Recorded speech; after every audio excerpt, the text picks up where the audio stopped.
Pregnancy का पहला महीना बहुत ही क्रूशियल होता है। हर माँ की बॉडी में अलग अलग चेंजेस होते हैं। उसके अपने ही अलग अलग अनुभव होते हैं। नमस्कार, मैं डॉक्टर पूजा रावल आज आपके लिए प्रेगनेंसी पे वीक बाय वीक क्या क्या चेंजेस होते हैं एक सीरीज लेके आई हूँ। मैं आशा करती हूँ कि आप इसको बहुत अच्छे से ध्यान से देखेंगे और लास्ट तक मेरे साथ बने रहेंगे। इस गाइड से आप एक स्मार्ट और कॉन्फिडेंट मदर बन पाएंगे।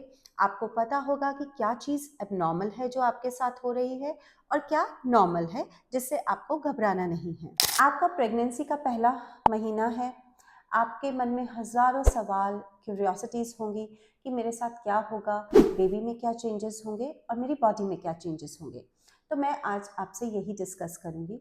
पहले 2 वीक्स जो आपके होते हैं महीने के, उसमें फर्टिलाइजेशन का टाइम होता है, जब आपका एग रिलीज होता है ओवरी में से, यानी जब आपकी ओव्यूलेशन होती है उस टाइम पे आपके बच्चेदानी की जो अंदर की परत है, अंदर की जो लाइनिंग है, जिसे हम एंडोमेट्रियल थिकनेस कहते हैं, वो काफ़ी बढ़ी हुई होती है। इस टाइम पे आपकी वेजाइना से डिस्चार्ज काफ़ी आने लगता है ताकि फर्टिलाइजेशन में स्पर्म अच्छे से ऊपर चला जाए जल्दी से और फर्टिलाइजेशन हो पाए।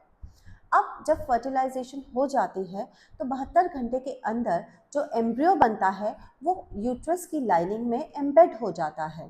इस एम्बेडिंग को हम इम्प्लांटेशन कहते हैं। कभी कभी इस इम्प्लांटेशन की वजह से भी छोटी मोटी ब्लीडिंग हो सकती है या स्पॉटिंग हो सकती है, उसको हम इम्प्लांटेशन ब्लीड कहते हैं। जो इस एम्ब्रियो में सेल्स होते हैं वो बहुत ही जल्दी जल्दी डिवाइड करना शुरू हो जाते हैं और जो बाहर की परत है वो प्लासेंटा बनाती है, जिससे बच्चे को पोषण मिलता है आगे चल के, और अंदर के जो सेल्स हैं वो एम्ब्रियो ही बनाते हैं। इस टाइम तक आपको बिल्कुल भी आभास नहीं होगा कि आप प्रेग्नेंट होने जा रही हैं, पर हाँ, अगर आप कंसीव करने की कोशिश कर रहे हैं तो आपको फोलिक एसिड ज़रूर लेना चाहिए इस टाइम पे। इस टाइम पीरियड में जब फर्टिलाइजेशन के बाद आप वेट कर रहे हैं कि पीरियड आएगा या नहीं आएगा, आपको हेवी एक्सरसाइजेस थोड़ी बहुत अवॉइड करनी चाहिए। आपके मूड स्विंग्स वगैरह कुछ भी नहीं आपको इस टाइम पे महसूस होंगे। ये बिल्कुल भी आभास हो ही नहीं पाएगा कि आप कंसीव करने जा रहे हैं। ये आभास आपको तब शुरू होता है जब आप अपना मेंस्ट्रुअल पीरियड मिस करती हैं। अब जब फर्टिलाइजेशन के बाद आपका पहला पीरियड मिस हो गया है तो आप क्या करेंगी? इस टाइम पे आपको थोड़े बहुत मूड स्विंग्स, मूड चेंजेस, कमर में हल्का हल्का दर्द, ब्रेस्ट में टेंडरनेस यानी दर्द, ये सब हो सकता है। घबराइए नहीं। थोड़ा बहुत नौजिया भी हो सकता है और आप थोड़े बहुत डिहाइड्रेट भी हो सकते हैं अगर आप पानी की कमी अपनी बॉडी में रखेंगे, पानी का इंटेक अच्छे से नहीं करेंगे। आपको इन सब चीज़ों से बिल्कुल नहीं घबराना है। पहले तो आपने अपना यूरिन प्रेगनेंसी टेस्ट करना है। अगर यूरिन प्रेगनेंसी टेस्ट आपका पॉजिटिव आ गया है तो आपने डॉक्टर को कंसल्ट करना है। कभी कभी यूरिन प्रेगनेंसी टेस्ट बहुत अच्छे से पॉजिटिव नहीं आता है, वीकली पॉजिटिव आता है, तो ऐसे में डॉक्टर एक टेस्ट जो खून में होता है, बीटा एससीजी, ये खून से टेस्ट होता है। खून में हार्मोन की मात्रा को देखा जाता है जिससे पता चलता है कि आप प्रेग्नेंट हैं या नहीं हैं। अगर वो बढ़ा हुआ आया है तो आप प्रेग्नेंट हैं। अब जब आपको ये पता चल ही गया है कि आप प्रेग्नेंट हैं तो आपने अपनी प्रॉब्लम्स को कैसे सॉल्व करना है। अगर आपको नॉजिया, वॉमिटिंग है या एसिडिटी ज़्यादा है तो आपने अपने मील्स को कंट्रोल्ड वे में खाना है। आप अगर एक ही टाइम में बहुत सारा खाना खा लेंगी तो आपको एसिडिटी बढ़ जाएगी। आपने अपने पोर्शन कंट्रोल करना है। पोर्शन को कंट्रोल करके थोड़े थोड़े मील्स आपने थोड़ी थोड़ी देर में खाने हैं, 2-2 ढाई-ढाई घंटे के गैप के बाद। अगर आप पहले 3 मेजर मील्स लेते थे तो अब आप उनको 5 टू 6 मील्स में डिवाइड करके खाइए।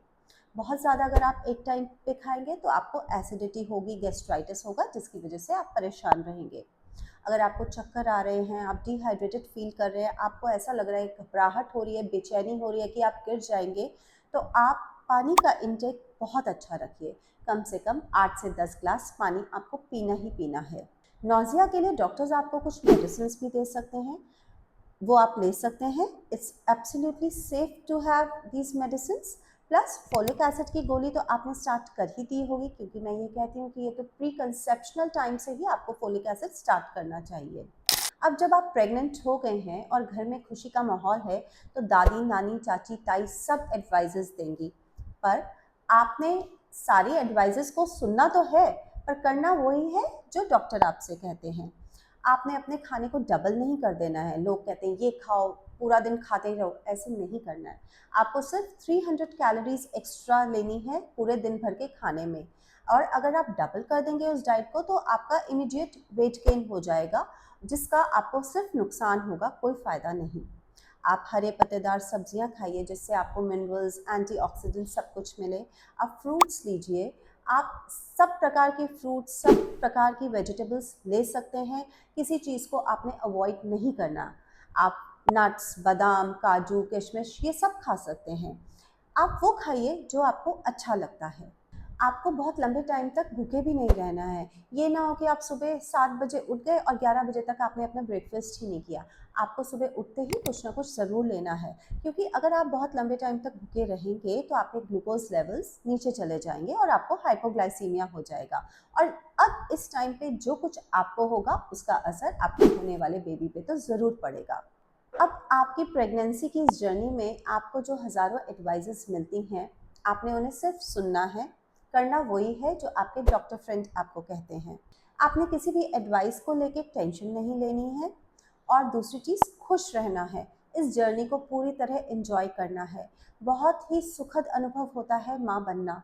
और मैं नहीं चाहती कि किसी की भी बात से आपका मूड खराब हो और आप अपने इस एक्सपीरियंस को एंजॉय ना करने की बजाय स्ट्रेस्ड आउट फील करें, because a happy mother only gives birth to a happy baby.